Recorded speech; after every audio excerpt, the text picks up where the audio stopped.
Hello বন্ধুরা, এবারের জগদ্ধাত্রী পুজোতে আমরা গেছিলাম আমাদের মামাবাড়ি হাবড়াতে। আর আমার মামাবাড়ির পাড়াতেই ছিল এই পুজো প্যান্ডেলটা। পুজো প্যান্ডেলটার থিম করেছিল আদিম মানুষ ও তার জীবনযাপন।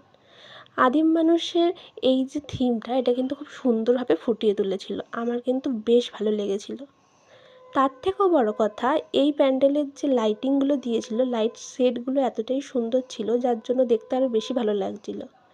তোমাদের সঙ্গে তো ভিডিওটা বড় করে শেয়ার করতে পারবো না, তাই খুব ফাস্ট ভিডিওটা শেয়ার করেছি। এই যে আদিম মানুষগুলো আছে তার সঙ্গে পুজোর যে ঠাকুরের যে মূর্তিটা, তারও কিন্তু থিমটা একদম ম্যাচ হয়েছে এবং আমার খুব ভালো লেগেছে এই ঠাকুরটাকে বেশি। আর গুঞ্জা তো এই মানুষগুলোকে দেখে খুব এক্সাইটেড, ওর খুব ভালো লাগছে, কাছে যাচ্ছে আর মুখগুলোকে দেখে হাসছে, হাত নাড়ছে, অনেক কিছু করছে। আর মিমির সঙ্গে কিন্তু ও পুরো প্যান্ডেলটা ঘুরে দেখেছে। দেখো কীরকম মুখগুলোর সামনে বারবার যাচ্ছে এবং দেখতে চাইছে। তোমাদের কেমন লাগলো অবশ্যই জানিও। আবার দেখা হবে পরের ভিডিওতে।